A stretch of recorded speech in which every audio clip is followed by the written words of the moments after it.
Good morning. It is June 2nd, 2024. I thought I'd give a quick tour of my garden so far. I have been posting videos pretty much haphazardly and not really chronologically, just based on my time and my efforts, and also by the advice of my children, who have encouraged me to post more videos on my garden. So this will be a tour of my garden that's right off of my house. I call it my kitchen garden. This is one of the first things that I started on this property, and then hopefully I'll be able to add more videos, shorter videos, kind of the DIY things of how I went ahead and got going on this garden and built this garden, which is definitely not complete by any means. It's always a work in progress. And also the other DIY projects that I had, as well as DIY plus help. Anyway, here you go. I hope you enjoy these space. I had to choose a space that gets quite a bit of sun, and as you can see, I am just shaded by just shrubbery and trees, and so I had to. This was my first choice of a structure that I put on this yard. This is all fenced in, and you can see my greenhouse, chicken coop, and my shed are back there, which are beyond the fence. First thing I did is I went ahead and created some raised beds. I thought this would be best, especially, you know, as I age, and it's just best because the soil is so horrible. It's just like 100% pure clay. I went ahead, these are just panels with tin panels and then just a wood frame.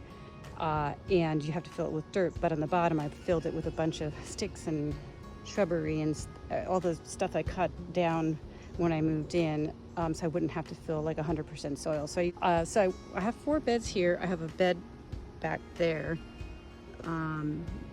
perimeter of this garden, and these are my perennial fruits and vegetables. So these are strawberries that I had put in, and then I put in some asparagus roots, and I just let these grow. They usually get really large, bushy, ferny bushes just to develop the roots, and then I probably won't be harvesting these anytime soon. Probably within the next 2 years I'll be able to start significantly harvesting them. For the trellis that I did, these are just cattle panels that we attached to just 4x4s that are just, I didn't even cement these. These are going 2 feet into the ground, and it's pretty darn sturdy. So what I did is I have beans on this side. I just grew these by seeds. And then I purchased from Etsy, these are cold hardy kiwi plants, and I've got 3 of them, and you have to get male and female, so that the people who shipped them from Etsy actually provided female and male plants. They catch on, they just grow wild, and then they just leave these beautiful woody, viney, leftover wood that they actually start growing on in the springtime over the winter. So it looks really nice, and that's what my goal is, to cover this whole thing with these type of vines with strawberries, asparagus, some beans, and then again my cold hardy kiwi, and then I went ahead and just put some hummingbird feeders, eggplants and peppers. I might have planted these a little bit early. The evenings were in the 60s, but then it started going back down in the 50s, and these guys just don't like the cold weather. They like a constant soil temperature at least above 60, and they just thrive when they're out in the heat. So I've got Asian eggplant, Italian eggplant, and just a variety of different peppers, hot, sweet, bell. And also I started some seeds. These are cucumbers, which I'm going to trellis on this A-frame. This is, again, a cattle panel. These cattle panels came in 16-foot lengths, and they're 4 foot tall, sorry. And I went ahead and cut it, and then I just attached it with these wires. So hopefully we'll be able to get these cucumbers to grow on these A-frames. And eggplant and peppers in my grow bags. Interestingly enough, these eggplants are actually thriving in these grow bags. I think it's because of the extra heat provided by the grow bags, and they're black, and the soil gets really warmed up. Some tomatoes that I went ahead and put these in grow bags, and then some more eggplants, and I just co-planted them with some basil. These are all from my greenhouse. I grew these starting in, I don't know, gosh, probably, I would say January or February. I might have started the eggplant peppers a little bit later, because I knew they were going out later. So they did really, really well. It's these are zinnia seeds. I have been trying to grow zinnias out in just the regular ground beds, and I have such a bad problem with slugs that they just got eaten away. This bed, I planted a bunch of tomatoes, and I'm doing the Florida twist, which I probably have to work on that this weekend. But already, these are the Amish. I think I saw, I did see, hold on a second. I thought I saw there we are.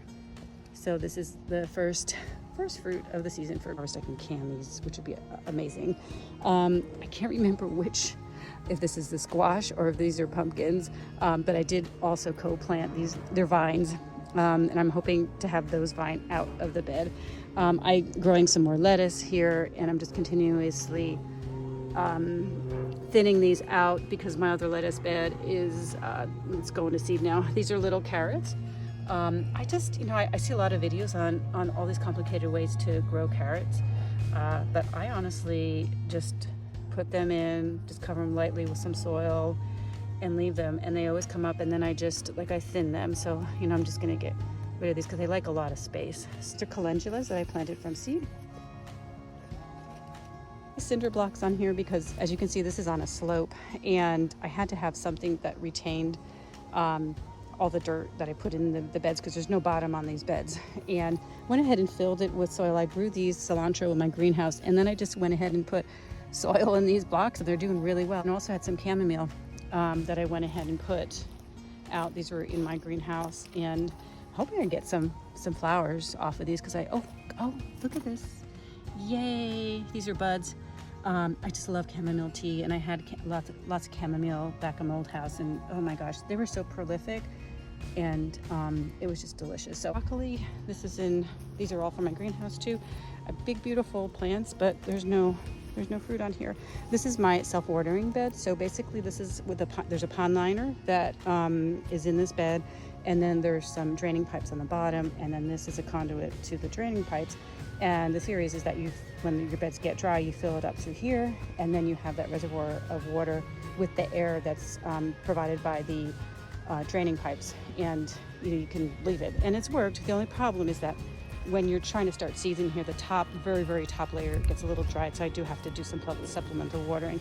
And here I decided to go ahead and put some melons in here just because of I know the consistency of the water, but they're doing okay. They look a little bit sad.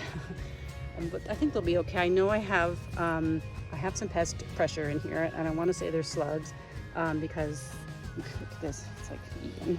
Onions that I started in my greenhouse around my perennial in-ground bed. These are some beans that I planted from seeds, my asparagus, strawberries. Oh, what happened to it? This is my other cold hardy kiwi. So this is Swiss chard.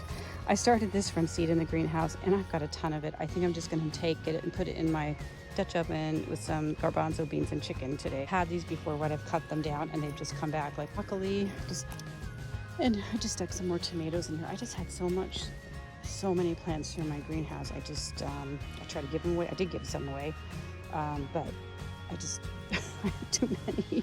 So I'm just kind of sticking them wherever they will go. And like I said, I plant pretty intensively because I just don't know how much is going to survive and what the pest pressure is. Here's again my carrots. It's really important that you just thin them out because they like a lot of room when they get bigger. Calendula, I don't remember what these are. These are from seeds. They're either pumpkins. I don't think they're melons. There might be, maybe they're watermelons. I don't remember. Pumpkin, squash, watermelons. We'll find out what those are. I know for sure the cucumbers are in here. I know for sure. For the base of this whole garden bed, I went ahead and I put some landscape fabric. You can see actually some of it sticking out here where the beds aren't. So the beds do not have any landscape fabric underneath them. They do have some hardware mesh just to hopefully keep the moles and the voles out from my beds, but it's open up to the ground. Like here's some more hardware mesh. So and I added mulch. I'm gonna go ahead and add some more mulch to this just to have a nice base. I'd like to put like steps in here eventually, but it's boy, it was a lot of work to do this. But hopefully I'll be adding some more videos. I'll go ahead and add a video on how I went ahead and constructed these garden beds, the self-watering as well as the manual watering beds. And actually today I'm going to go and finish putting on the top frames, like this frame here. I'm going to put them on these beds here. I've got the wood that I purchased. So I hope you enjoyed the tour of my beginnings of my garden on my new less than 1 acre homestead in suburbia. A lot of DIYing, and I did have, of course, help, but my goal was to at least get some food going that I could eat and hopefully can something after the harvest this summer. So hope you enjoyed the video, and there'll be more to come.